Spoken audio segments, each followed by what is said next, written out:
ಓಂ ಶ್ರೀ ಗುರುಭ್ಯೋ ನಮಃ. ವಸುದೇವಸುತಂ ದೇವಂ ಕಂಸಚಾಣೂರಮರ್ದನಂ ದೇವಕಿ ಪರಮಾನಂದಂ ಕೃಷ್ಣಂ ವಂದೇ ಜಗದ್ಗುರು. ಪರಾತ್ಪರ ಯೂಟ್ಯೂಬ್ ಚಾನಲ್ನ ಎಲ್ಲ ವೀಕ್ಷಕರಿಗೆ ಮತ್ತೊಮ್ಮೆ ಸ್ವಾಗತ. ಹಿಂದಿನ ವಿಡಿಯೋದಲ್ಲಿ ಶ್ರೀಕೃಷ್ಣನ ಅಮೋಘವಾದ ವಿಶ್ವರೂಪವನ್ನು ನೋಡಿ ಭಯಭೀತನೂ ಆದಂಥ ಅರ್ಜುನನಿಗೆ ತನ್ನ ಮೊದಲಿನ ಸೌಮ್ಯ ರೂಪವನ್ನು ತೋರಿ ಭಗವಂತ ಅವನಿಗೆ ಸಮಾಧಾನವನ್ನು ಹೇಳ್ತಾ ಇದ್ದಾನೆ. ನಿನ್ನ ಎಲ್ಲ ಭೀತಿಯನ್ನು ತ್ಯಜಿಸಿಬಿಟ್ಟು ಪ್ರಸನ್ನನಾಗಿ ನನ್ನ ಮೊದಲಿನ ರೂಪವನ್ನೇ ನೋಡು ಅಂತ ಹೇಳಿದ.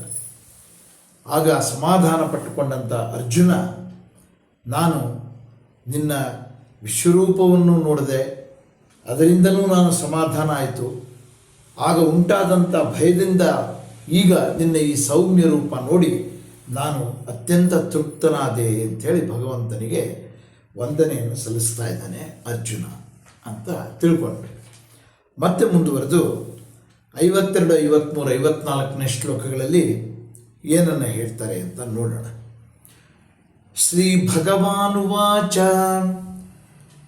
ಸುದುರ್ದರ್ಶಮಿದಂ ರೂಪಂ ದೃಷ್ಟವಾನಸಿ ಯನ್ಮಮ ದೇವಾ ಅಪ್ಯಸ್ಯ ರೂಪಸ್ಯ ನಿತ್ಯಂ ದರ್ಶನಕಾಂಕ್ಷಿಣಃ ಅಂತ ಹೇಳಿದ ಭಗವಂತ ಹೇಳ್ತಾ ಇದ್ದಾನೆ, ನನ್ನ ಈ ಅತಿ ದುರ್ಲಭವಾದಂಥ, ಅಂದರೆ ಸುಲಭ ಸಾಧ್ಯದಲ್ಲಿ ನೋಡೋದಕ್ಕೆ ಸಾಧ್ಯ ಇಲ್ಲ, ಅತ್ಯಂತ ಅಪರೂಪವಾದ್ದು, ದುರ್ಲಭವಾದ್ದು ಅಂದರೆ ಸಿಗದೇ ಇರತಕ್ಕಂಥದ್ದು. ನೀನು ನೋಡಿದಂಥ ಈ ಅತಿ ದುರ್ಲಭವಾದ ನನ್ನ ಈ ವಿಶ್ವರೂಪವನ್ನು ಕಾಣೋದಕ್ಕಾಗಿ ದೇವತೆಗಳೆಲ್ಲ ಪರಿತಪಿಸ್ತಾ ಇರ್ತಾರೆ ಅಂತ ಹೇಳಿದ ಭಗವಂತ. ಅಂದರೆ ಎಲ್ಲರಿಗೂ ಸಿಗುವಂಥದ್ದಲ್ಲ ಈ ವಿಶ್ವರೂಪ ಅನ್ನುವಂಥದ್ದು. ದೇವಾನುದೇವತೆಗಳು ಕೂಡ ಈ ಭಗವಂತನ ವಿಶ್ವರೂಪವನ್ನು ಕಾಣೋದಕ್ಕೆ ಪರಿತಪಿಸ್ತಾ ಇರ್ತಾರೆ. ಅಂಥದ್ದು ಅರ್ಜುನನಿಗೆ ಸಿಕ್ಕಿದೆ. ಅವನ ಅನನ್ಯವಾದಂಥ ಭಕ್ತಿಯಿಂದ ಮತ್ತು ಅವನ ಮೇಲಿನ ಪ್ರೀತಿಯಿಂದ ಅರ್ಜುನನಿಗೆ ಭಗವಂತ ತನ್ನ ಈ ವಿಶ್ವರೂಪವನ್ನು ತೋರಿಸಿದ್ದಾನೆ ಅನ್ನುವಂಥದ್ದು ಈ ಮಾತಿನಿಂದ ಅರ್ಥ ಆಗ್ತಾ ಇದೆ. ದೇವತೆಗಳು ಕೂಡ ಕಾಣೋದಕ್ಕೆ ಸಾಧ್ಯ ಆಗದೆ ಇರುವಂಥದ್ದು ಅರ್ಜುನನಿಗೆ ಸಿಕ್ಕಿದೆ. ಮತ್ತೆ ಮುಂದುವರೆದು, ನಾಹಂ ವೈದೇರ್ನ ತಪಸಾ ನ ದಾನೇನ ನ ಚೈಜ್ಯಯ ಶಕ್ಯಂ ಏವಂ ವಿಧೋ ದ್ರಷ್ಟುಂ ದೃಷ್ಟವಾನಸಿ ಮಾಂ ಯಥಾ ಅಂತ ಹೇಳಿದ. ಅಂದರೆ ನೀನು ನೋಡಿದಂಥ ಈ ರೂಪವನ್ನು ವೇದಾಧ್ಯಯನ, ತಪಸ್ಸು, ದಾನ ಮತ್ತು ಯಜ್ಞದಿಂದ ನೋಡೋದಕ್ಕೆ ಸಾಧ್ಯ ಇಲ್ಲ. ಇದನ್ನು ಈ ಹಿಂದೆ ಕೂಡ ಆಗಲೇ ಹೇಳಿದ್ದ. ಮತ್ತೆ ಮುಂದುವರೆದು ಮತ್ತೆ ಅದನ್ನೇ ಹೇಳ್ತಾ ಇದ್ದಾನೆ ಭಗವಂತ. ಬರೀ ವೇದಾಧ್ಯಯನ, ತಪಸ್ಸು, ಯಜ್ಞ, ದಾನ ಇವುಗಳನ್ನು ಮಾತ್ರ ಮಾಡಿ ಮನಸ್ಸಿನಲ್ಲಿ ಯಾವುದೋ ಒಂದು ಕ್ಷೋಭೆಯನ್ನು, ಒಂದು ಅಪೇಕ್ಷೆಯನ್ನು, ಒಂದು ಆಸೆಯನ್ನು ಇಟ್ಕೊಂಡು ಅದರ ಪ್ರತಿಫಲಕ್ಕೋಸ್ಕರ ಅಧ್ಯಯನ ಮಾಡೋದು, ಅನುಷ್ಠಾನ ಮಾಡೋದು ಮಾತ್ರ ಮಾಡಿದರೆ ಸಾಧ್ಯ ಇಲ್ಲ ಅಂತ ಹೇಳ್ತಾ ಇದ್ದಾನೆ. ಭಗವಂತನ ಕೃಪೆ ಇರಬೇಕು.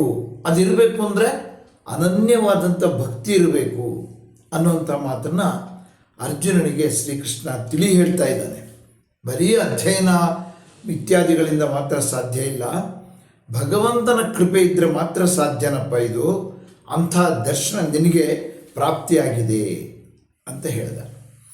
ಮತ್ತೆ ಮುಂದುವರೆದು, ಭಕ್ತ್ಯಾ ತ್ವನನ್ಯಯ ಶಕ್ಯ ಅಹಮೇವಂ ವಿದೋರ್ಜುನ ಜ್ಞಾತುಂ ದ್ರಷ್ಟುಂ ಚ ತತ್ವೇನ ಪ್ರವೇಷ್ಟುಂಚ ಪರಂತಪ ಅಂತ ಹೇಳಿದ. ಹೇ ಅರ್ಜುನ, ಕೇವಲ ಅನನ್ಯವಾದಂಥ ಭಕ್ತಿಯಿಂದ ಮಾತ್ರ ಈ ವಿಧವಾದ ನನ್ನನ್ನು ತಿಳಿದುಕೊಳ್ಳಲು ಮತ್ತು ಸಾಕ್ಷಾತ್ಕರಿಸಲು ಹಾಗೂ ಪ್ರವೇಶಿಸಲು ಸಾಧ್ಯ ಅಂತ ಹೇಳ್ತಾ ಇದ್ದೇನೆ ಈ ಶ್ಲೋಕದಲ್ಲಿ. ಕೇವಲ ಅನನ್ಯವಾದಂಥ ಭಕ್ತಿ ಅದು ಬಹಳ ಮುಖ್ಯ. ಭಗವಂತನಿಗೆ ನಾವು ಯಜ್ಞಯಾಗಾದಿಗಳಿಂದ ನಾನಾ ದ್ರವ್ಯಗಳನ್ನು ಅರ್ಪಣೆ ಮಾಡೋದ್ರಿಂದ ಅವೆಲ್ಲ ಮಾರ್ಗೋಪಾಯಗಳೇ ಭಗವಂತನನ್ನು ಕಾಣೋದಕ್ಕೆ.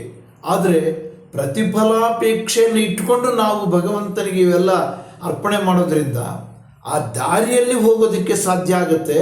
ಆದರೆ ಈ ರೀತಿಯ ಅಪರೂಪದ ದರ್ಶನ ಸಿಗೋದಕ್ಕೆ ಸಾಧ್ಯ ಆಗಲ್ಲ ಅನ್ನುವಂಥದ್ದು ಈ ಮಾತಿನಿಂದ ವ್ಯಕ್ತ ಆಗ್ತಾ ಇದೆ. ಕೇವಲ ಅನನ್ಯವಾದ ಭಕ್ತಿಯಿಂದ ಮಾತ್ರ ಈ ವಿಧವಾದ ಅಂದರೆ ಈ ವಿಶ್ವರೂಪದಂಥ ದರ್ಶನವನ್ನು ಮಾಡೋದಕ್ಕೆ ಸಾಧ್ಯ ಮತ್ತು ಸಾಕ್ಷಾತ್ಕರಿಸಿಕೊಳ್ಳೋದಕ್ಕೆ ಪ್ರವೇಶಿಸೋದಕ್ಕೆ ಸಾಧ್ಯ ಅಂತ ಹೇಳ್ತಾ ಇದ್ದಾರೆ. ದರ್ಶನ ಮಾಡೋದು ಮತ್ತು ಭಗವಂತನಲ್ಲೇ ಒಂದಾಗುವಂಥದ್ದು. ಕೊನೆಗೆ ಇಲ್ಲಿ 3 ಅಂಶಗಳನ್ನು ಹೇಳ್ತಾ ಇದ್ದಾನೆ.